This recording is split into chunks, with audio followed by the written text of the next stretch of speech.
If you have ever found yourself scrambling to figure out what to post on social media, this video is for you. No judgment here, we have all been there. But with a little planning, you will stress less, save time, and most importantly, achieve your social media goals. This sounds amazing, right? But how do you do that exactly? Enter your social media calendar. Whether you are building a personal brand, creating content as an influencer or a creator, or managing multiple accounts as a marketer or a business owner, your social media calendar is going to be your new best friend. Trust me on this. And I'm going to walk you through how to create one from scratch in just 5 steps. Let's get into it. Step 1 is to define your social media strategy. Now, don't be intimidated by this. I know planning isn't as fun as posting, but trust me, it is crucial. And it doesn't need to be pages and pages long. Just a couple of notes will help set you up for success in building your social media empire. So here are a few lightweight prompts to get you started. First, ask yourself, why are you on social media? What are you hoping to achieve?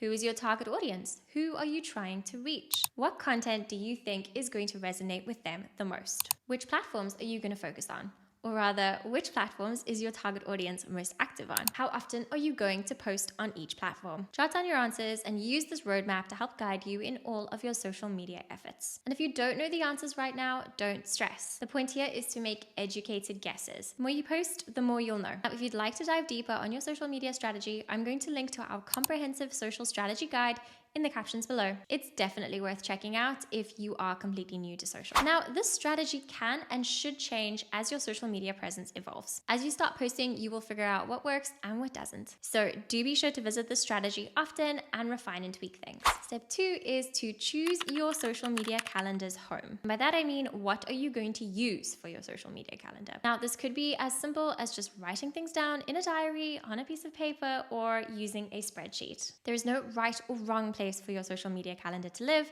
It's about figuring out what is going to work best for you. If you're unsure, I've created 7 social media calendar templates for you to try out.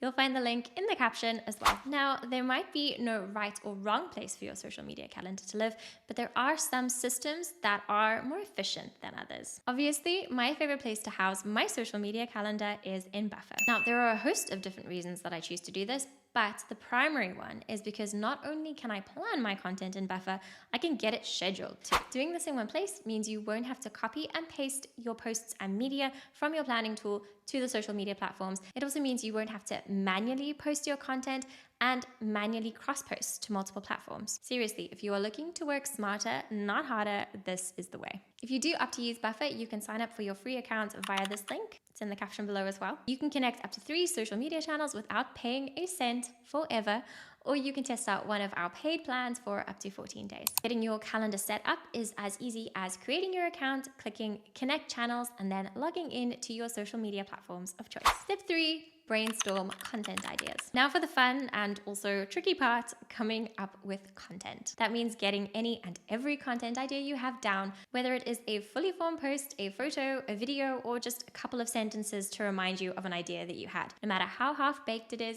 get it down. You can polish it up later. Now you can choose to house these posts in your diary or in a new sheet in your spreadsheet. But if you do use Buffer, there is, of course, a special place for you to do this. Buffer's Create Space allows you to save and organize all of your brilliant content ideas in one place. Plus, if you are stuck, you can also use Buffer's AI assistant to help generate ideas with you. So in the Create Space, click on the Generate Ideas button, input what your business or brand is about and who your target audience is, and hit Generate. Then voila! A never-ending stream of content ideas at your fingertips. Pro tip, if you want to keep things organized and aesthetically pleasing, don't forget to use Buffer's tags feature. Buffer's custom tags allow you to organize and color code all of your content ideas so you never lose track of them. It also looks really nice. Step number 4 is to set up your posting schedule. I've said it before and I will say it again. Consistency is key in social media. In this step, you're going to decide how often you want to post on each platform and then commit to it. That might mean highlighting slots in your diary or in your spreadsheet, or if you're a team, work smarter, not harder like me, you can set up a custom posting schedule in Buffer. Then when you have a post ready to go, all you have to do is hit add to queue and the post will automatically be scheduled to the various times you have chosen across platforms in one click. It's pretty cool.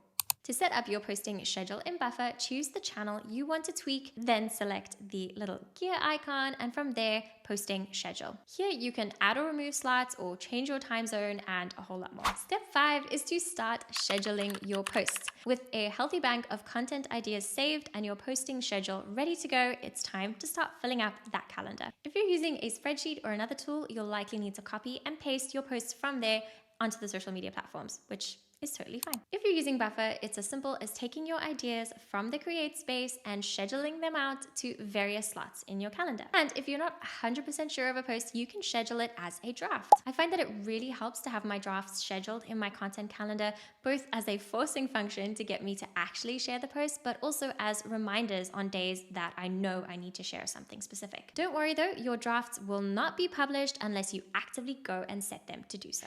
On that note, nothing that is in your scheduled calendar that hasn't been published yet is set in stone. You can edit everything about your post, from the content to the media to the time you want it to go out. You can even drag and drop your posts into different slots in your calendar to move the dates and times. So with that, congratulations, my friend. Your content calendar is up and running. Of course, your work here is not done. Maintaining your content calendar is going to require new content and consistent work, but with your content calendar, it's going to be a whole lot smoother and easier to do so. Another pro tip before we close out: do keep an eye on your calendar and be ready to adjust if need be. Perhaps a trend pops up that you want to tap into, or global events mean that you have to tweak your messaging on a post or pause your queue entirely just for a little while. Social media is about staying agile. Now, if you found this video helpful, please do like and subscribe and hit that bell notification so that you don't miss any social media tips and tricks as we publish them. Now, if you have questions or you would like to share your own social media planning hacks, please do pop them in the comments below. I would love to see them and help where I can. Thanks for watching.